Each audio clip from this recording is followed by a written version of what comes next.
RS fruit company, fruit की दुनिया के बेताज बादशाह अब्दुल सत्तार फ्रूट वाले। हमारे यहाँ उम्दा क्वालिटी के हर किस्म के फ्रूट दस्तयाब हैं। कुछ ऐसे भी फ्रूट जिनके नाम शायद आपने कभी ना सुना हो, लेकिन सालों से इन फ्रूट्स की जबरदस्त मार्केट बनी हुई है। जैसे सिर्फ सेब, संतरा, चीकू, मौसम्बी, केला, अनानास, आम वगैरह ही नहीं, बल्कि इनके साथ साथ मैंगो स्टील, रसबेरी, शहतूत, मलबेरी, चेरी, एवाकाडो, लीची केला, मिस्री केला, अमरफल, मिनी ऑरेंज, इंपोर्टेड अंगूर वगैरह का बड़ा खजाना। जी हाँ, मुनासिब दामों में हर किसी के लिए मुनासिब दाम, बेहतरीन क्वालिटी, बड़ा नाम, अब्दुल सत्तार फ्रूट वाले। हमारा पता उर्दू लाइब्रेरी के बिल्कुल नीचे, राम सेतु पुल, मालेगांव। दिए गए नंबरात पर कॉल करें।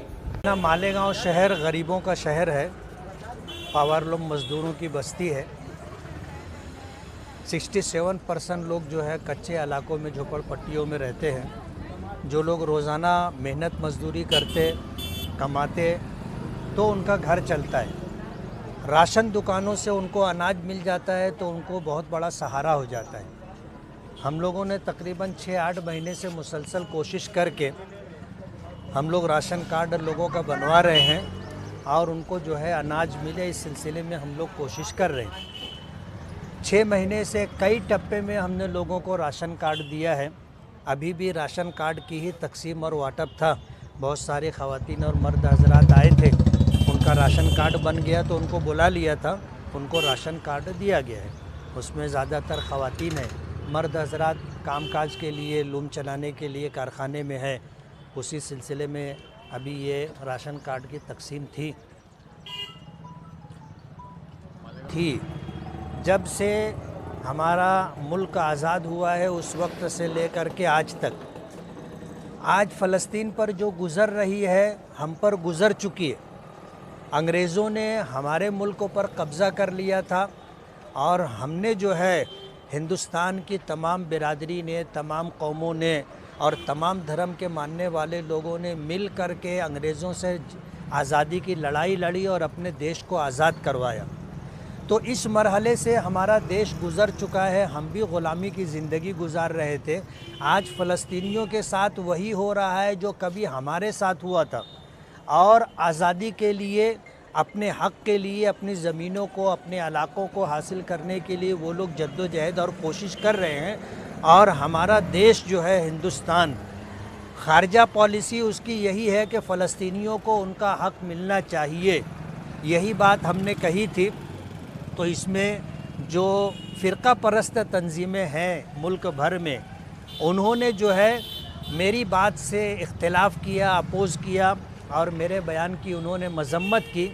उसको सामने रख कर के मालेगांव के कुछ लोगों ने कि आपने फ़लस्तीनियों के हक़ में हिम्मत और जुर्रत के साथ बात की और मुल्क भर में आपका अपोज़ हो रहा है, आपकी मुखालफत हो रही है, आपकी मज़म्मत की जा रही है, तो हम उस बात के कहने पर आपका इस्तक़बाल करते हैं।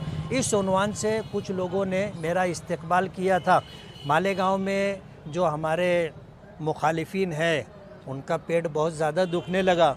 उन्होंने इसी को मुद्दा बना करके गैर फ़िरका परस्त तंजीमों के सुर में सुर मिला करके उन्होंने हमारी मज़म्मत शुरू कर दी।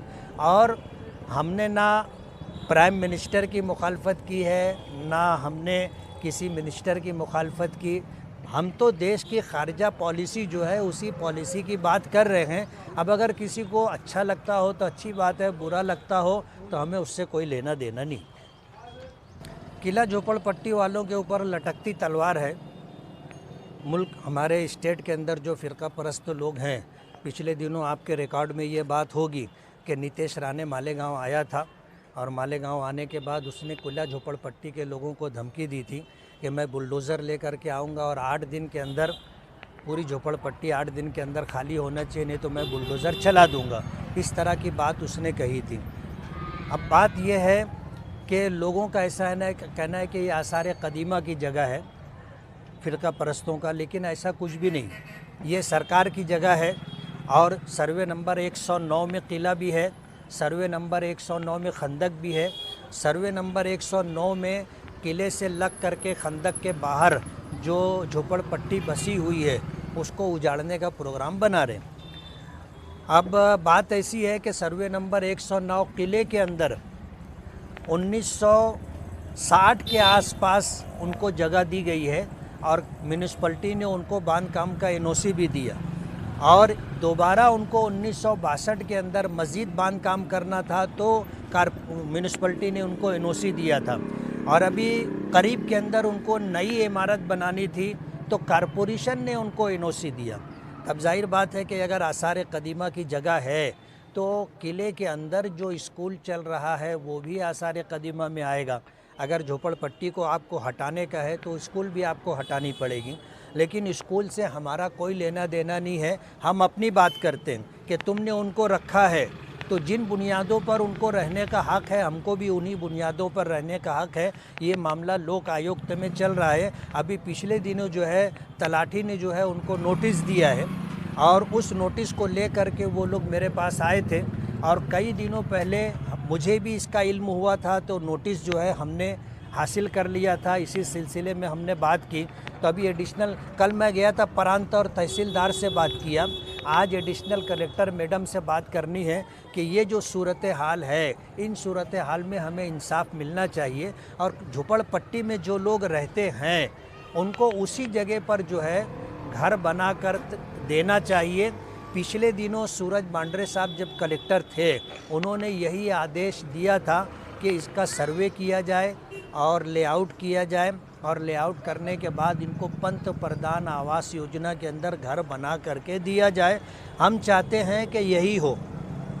झोपड़पट्टी में बसने वाले यहाँ से घरकुल योजना में जाने के लिए तैयार नहीं हैं। उनका ये कहना है कि हमारा रहना सहना कारोबार सब कुछ इसी इलाके में है, उतनी दूर जाने के बाद हम लोग जो है इन सारी सहूलतों से महरूम हो जाएंगे।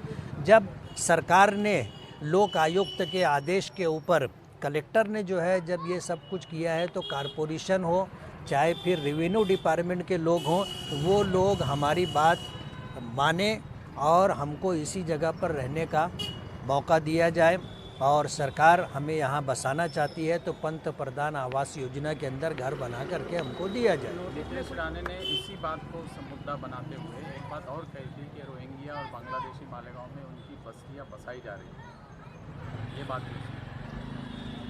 नीतीश राणे ने यही बात कही थी। उसको ये पता नहीं था कि जो लोग यहाँ पर हैं ये 1960 से पहले से बसे हुए लोग हैं, कोई नई बस्ती नहीं है। अगर नई बस्ती होती तो आप कह सकते कि भाई ये रोहिंग्या लोग हैं, लेकिन ऐसा कुछ भी नहीं है। तो मालेगांव के इनकी पैदाइश मालेगांव की, इनके पास सब कुछ प्रूफ है। ये मालेगांव के रहने वाले हैं, उनके पास जितने सरकारी दस्तावेज़ात चाहिए वो सब मौजूद हैं। ये एक बेबुनियाद इल्ज़ाम लगा करके एक मुद्दा खड़ा किया जा रहा है, इंशाअल्लाह उसमें वो कामयाब नहीं होंगे।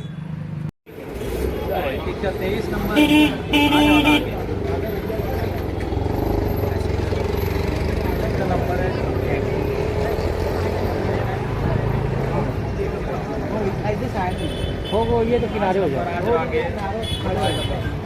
वहीं खड़े रहो, देखो थोड़ा साइड में।